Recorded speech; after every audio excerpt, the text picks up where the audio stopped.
We do get a lot of CEOs that talk about, their business and stuff like that. But let's dig in more to the psychological struggles that seniors also face. Specifically, that you do have clients that are business leaders, CEOs, high net worth individuals. So let's highlight something in regards to the struggles that they face in your opinion.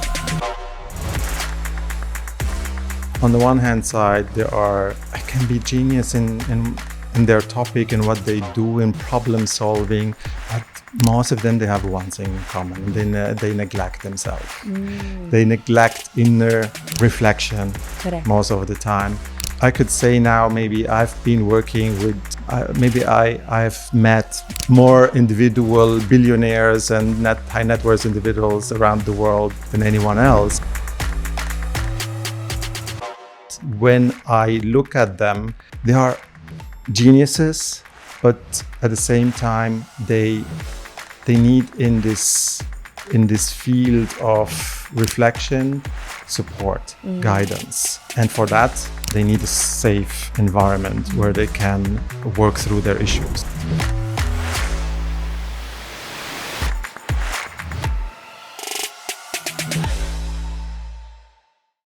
Good morning and welcome to a new episode with us today. Today we're going to be highlighting mental health with our special guest today, Mr. Abdullah Boulad. How are you doing today? I'm doing great. Thank you for asking. We're so happy that you're with us here in Dubai. So tell us first about how's your stay going so far? I love to come to Dubai. It's so vibrant and every time it's so changing, moving fast. Nice on one hand side, on the other hand side, it brings also some downsides on mental health, obviously. Of course, which we will be highlighting today. Now, before we start, if you can just give us a brief introduction about yourself and then also highlight the concept behind the Balance Rehab Clinic to our audience. Yes, of course. So, as you already introduced, Abdullah Boulad, I have a Lebanese background. I was born in Lebanon, moved between the age of 7 and 8 to Switzerland. Okay. It was a big move to be from a vibrant city like Beirut, also coming to Zurich, where things were so noiseless, let's call it like that. And I grew up there, had a nice childhood upbringing, studied there, and met later on my wife and was running businesses. I felt always being an entrepreneur. Okay. I was building startups and investing in form of venture capital, helping businesses flourish and grow until life happens to you, And in my case, it was because family stress situation combined with business de-stress, and I landed with burnout and a heart attack in hospital. Okay. Regarding this story, can you share it with us? And how did it also inspire you to enter and to realize that actually mental health awareness when it comes to burnout is so important, especially these days? People are so focused towards being work-oriented, towards always achieving, and then they put their health, their mental health on the side. So if you can share with us your personal story, maybe it could also inspire others to slow down and focus on themselves more. Yes, it's all about, life. We grow up, it's about achievement. We think it's about achievement and productivity will bring us success and happiness. But very often that's not the case. We have to learn through life what matters. But I think we will dive into this topic a bit later. In my case, my wife was pregnant with our third child, 7th month, fell down the stairs in a beautiful new home we've built, like at the peak of we have achieved everything. Okay. And then she was unconscious. The child didn't grow anymore. I had my businesses crumble because I couldn't focus so much, or overworking, managing family and stress and clients and all together. And after that, I started my journey to understand, where did this come from? How can I manage myself better? Because I neglected my emotions, my feelings, my my way of living was completely not regulated. Okay. Yeah. Okay. And from someone that has learned how to regulate his life, can you share some advice to those people that are potentially are in the shoes that you were at one point? What advice would you tell them? It's, this is one of the misconceptions. Yeah. I feel like, what can you tell someone just to avoid the pitfall? Okay. But sometimes pitfalls in life are important to learn from them. So it's not about to avoid everything. Life, first you have to understand yourself. And what I mean with understanding yourself is, how was your childhood? How did you grow up? How was your attachment to your parents, to your caregivers? Was there trauma behind? Was there any other issues which has implicated your way of living? And hence, have you created certain types of coping mechanisms in your way of dealing with other people and in your environment, which are not so in favor to your today's life? Correct. So it's not just about, do this, do sport, eat healthy. That's too simple. Of course, this is the basic, but it goes deeper. It's about trying to understand yourself. And from understanding yourself, you will most likely figure out what is important to you in life. Is it really the next big car move, or the next big vacation in a luxury hotel, or the next big house? Is this making you happy after the third house you have? But then, can you live in 3 houses in parallel? What makes you happy is very often not that. I love that, because unfortunately, this is what people think, that the more money I make, the more houses, the more cars, I'll become more happier. And then they get them and then they're still not happy. So it's something that is from within. Let's talk more about the Balance Rehab Clinic. So how long has it been there for? Maybe share some testimonials from some of, the let's say people that visited the clinic and got therapy. If you could share some inspiring story with us. Yeah, absolutely. The most striking testimonial is when the clients finishing a program, they tell me, you have saved my life. I mean, wow. what's more beautiful than receiving this in life? And that's where I get my purpose in life today. So I started the Balance Rehab Clinic about 7 years ago. Okay. And we have been growing quite rapidly. Today, over 125 people in Zurich, London, Mallorca, Marbella. Mallorca is where I spend most of my time, on a farm with horses and chicken, and a different lifestyle than I used to in Zurich. So that's what drives me today. But it was quite a journey, Alina. I needed to go deep to understand myself, understand the world. I studied psychology. I went into further studies to learn more what happened to me, what would I, as an entrepreneur at that time, would have expected from the healthcare system. We can consider the Swiss healthcare system as one of the best in the world, and I still believe so, but it's still very technical. It's technical in a way because it's not tailored to your needs. You have to go to one specialist, then you have to move to another specialist, and they don't speak to each other. Okay. Yeah? Okay. And what I have figured out, what would have been the best case in my case. And that's what I've built up. Beautiful. Since you also you come from a Lebanese background as well.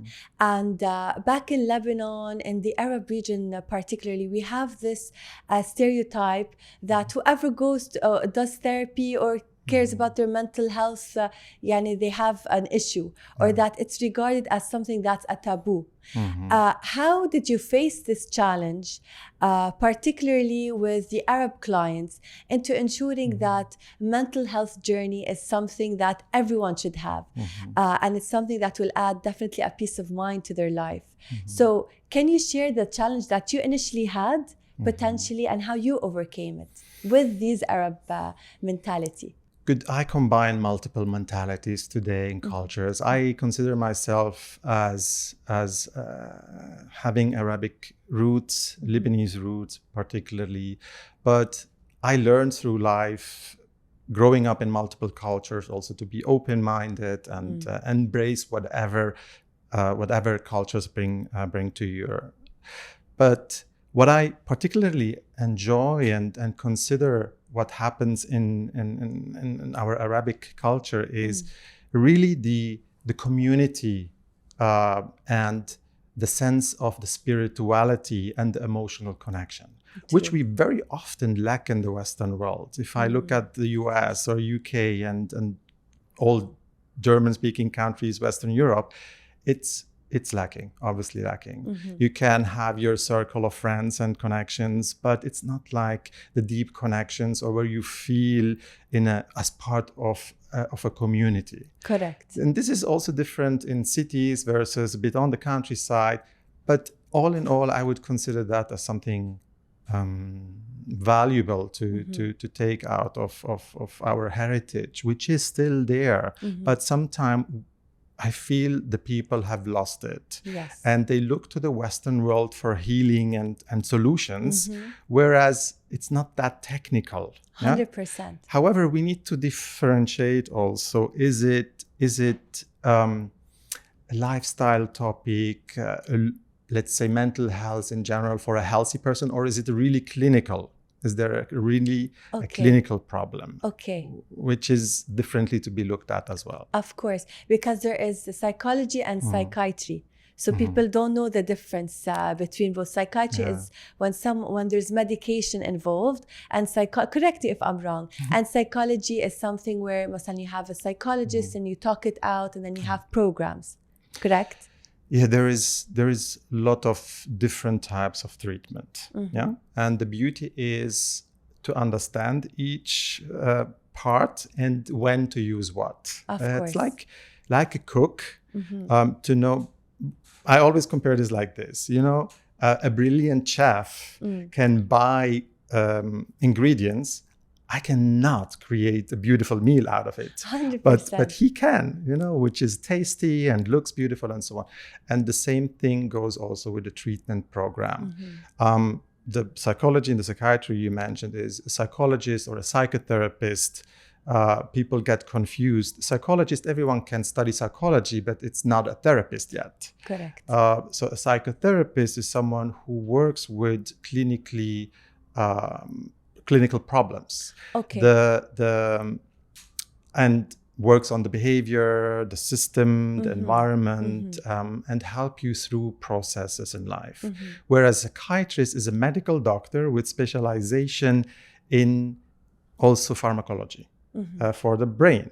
So his specialty is mainly to prescribe medication. Yes. And very often, unless they have studied psychotherapy as well. And that's very often we see that psychiatrists prescribe mainly medication because they are not equipped to do different. And I'm sorry to say, but in the Middle East, in the GCC, we see this happening a lot. So the first thing we do is we need to work on, let's get off the medication. Let's see what is really underlying. Is this really needed? Yes. What is really needed is the key question to understand in someone's case. I'm sure now whoever is watching us right now will have the question, will you ever potentially maybe open in Dubai one day? I don't have the appetite to rule the world. Not anymore in this state of life I am. Okay. Quality comes before quantity, and the teams we build, the way we create the service. We certainly are looking at deeper, the GCC markets, especially also Dubai. But we are not at the stage to make a final decision yet. Okay. But it's also sometimes it's good to get out of your comfort zone, out of your environment, and feel safety where you can open up in a secure environment and work on your issues outside your environment. Do you have it also online? So for whoever's watching us today, how can they connect with the Balance Rehab Clinic and potentially enroll in the programs? So let's say, for example, do you do the virtual online sessions, or they have to physically be there?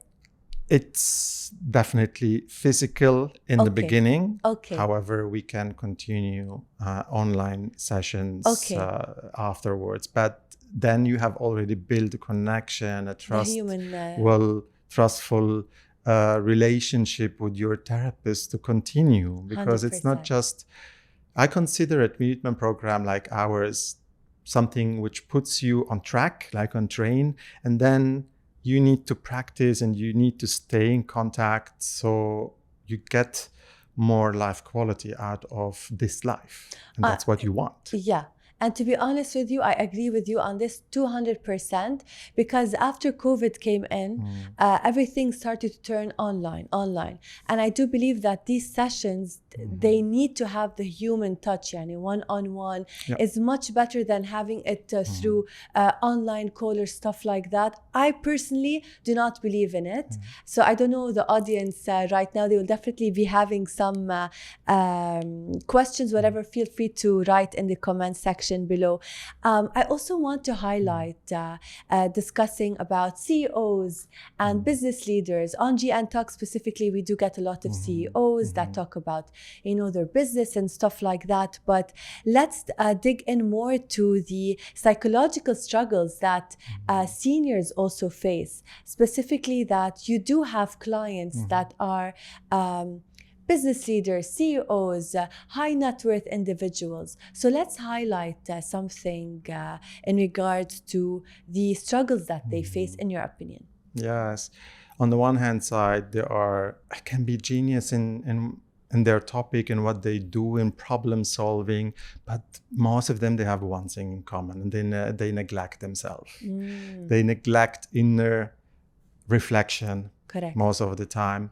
I mean, I could say now, maybe I've been working with, I've met more individual billionaires and high net worth individuals around the world than anyone else. And when I look at them, they are geniuses, but at the same time, they need in this field of reflection, support, guidance, and for that they need a safe environment where they can work through their issues, because their issues can be very diverse as well. Yes, you can be highly functioning but depressed, or full of anxiety, or in a burnout, or you then medicate yourself with prescription medication, sleeping pills or drugs, cocaine, other alcohol, just to ease your feelings, your emotions. And when you use this external, we call even addiction a coping mechanism to your inner world, then you cannot deal with it. You suppress it. And you suppress it only to a certain period of time until it explodes and until it crumbles on your business, on your people, and so on. Yeah, because we actually hear a lot of stories from seniors. They say they're running, or they're running away from a problem. So what we see them doing is they start running more towards their career, towards achieving more, towards making more money, and this is where it falls. This is where, to go back to what we were previously highlighting, they think, okay, if I get or do something that's going to be so big, it's going to give you temporary happiness, right? Yes. It's not going to be long lasting. So then it's like they have to wait for the next big thing to happen to gain this. I don't want to call it superficial happiness, but it's not the long-term happiness. What do you believe happiness comes from? Is it a fleeting feeling, or what should one feel from the inside? Should they be happy or should they be satisfied?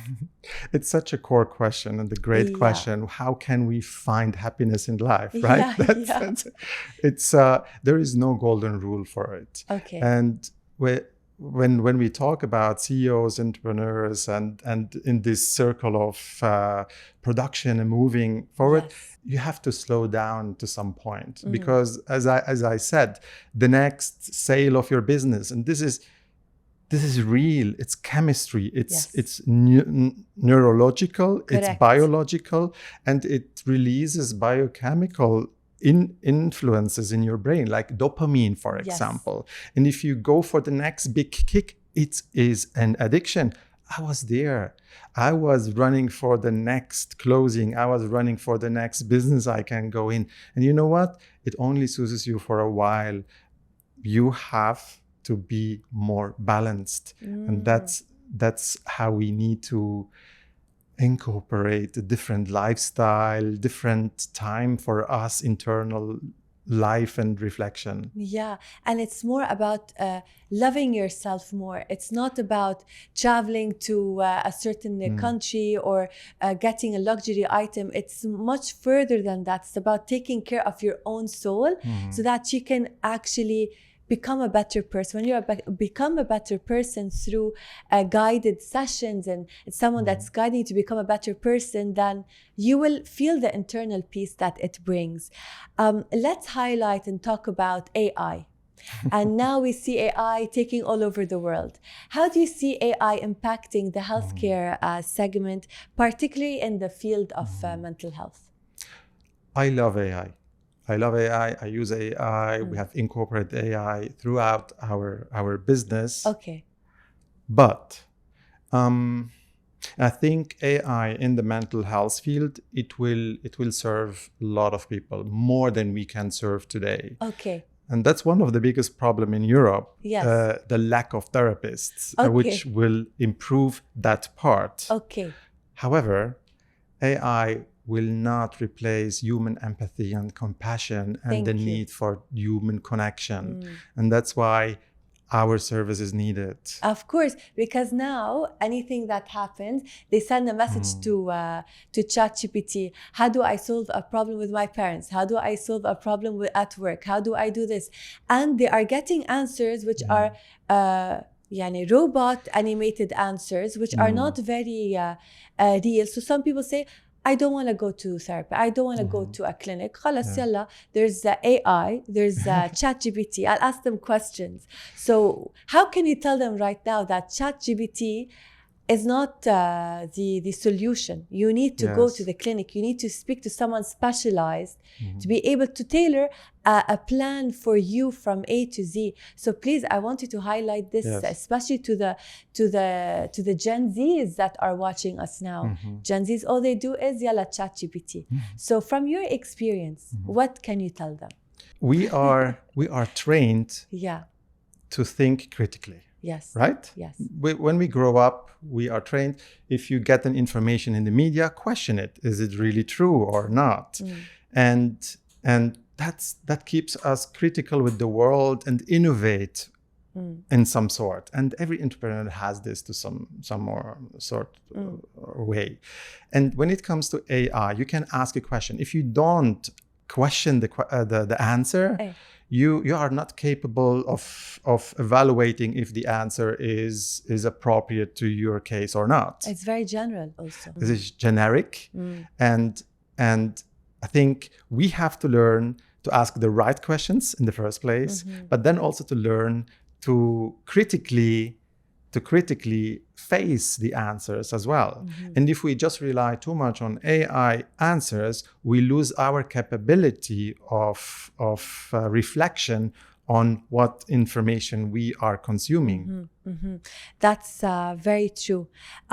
Are there any innovative programs or therapies at the clinic that are supporting the recovery for the clients that come into the Balance Rehab Clinic? You know, it's another misconception that people think it's now this big new innovation.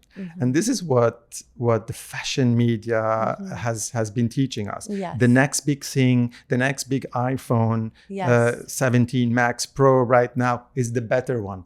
But sometimes we need to work on the basic things and to do the basics right. Of course. The biggest innovation I would say we do at the Balance Rehab Clinic is to tailor each program to individual needs, which is not happening in today's world. You have to collect your individual information. You are unique, right? Your clothes are unique, your hair is unique, your look. You want to be seen as a unique person. Of course. How if I would tell you, you are the same person like everyone else I've been talking to in my life?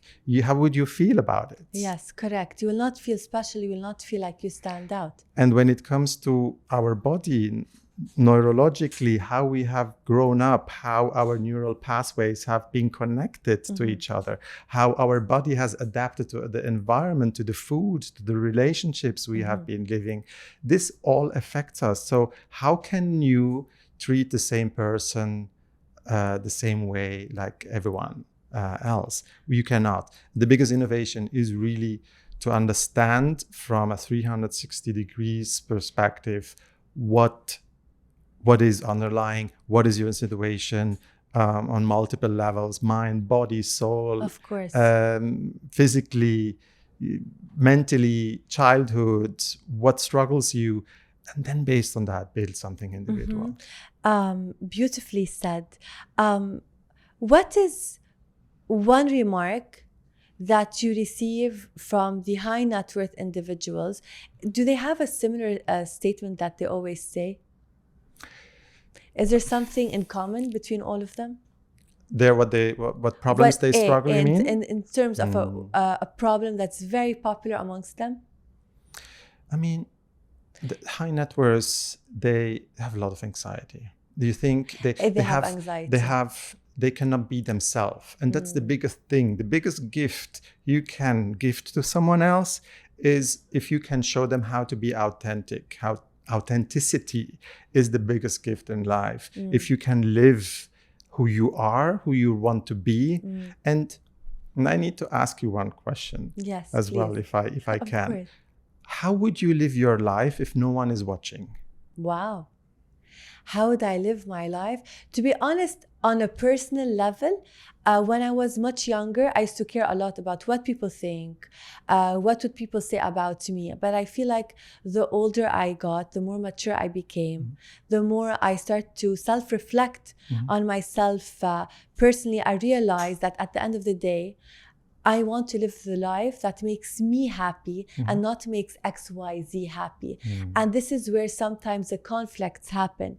Coming from, I'm also Lebanese, coming from an Arabic culture, sometimes standing out or standing up for yourself or having a certain opinion that not everyone agrees on creates a lot of conflicts. But once you realize that this decision that I have made makes me happy, then you will know how to convince others to, if they have any opinions, they can share it, but it stays there. It will not affect me. So I did a lot of healing, a lot of self-reflection, and this is why I believe I am a stronger person today. And whoever is watching, when I knew that you were going to come on the episode today, I really wanted to highlight the importance of self-healing, self-reflection, mental health awareness, because I was someone that had a lot of anxiety.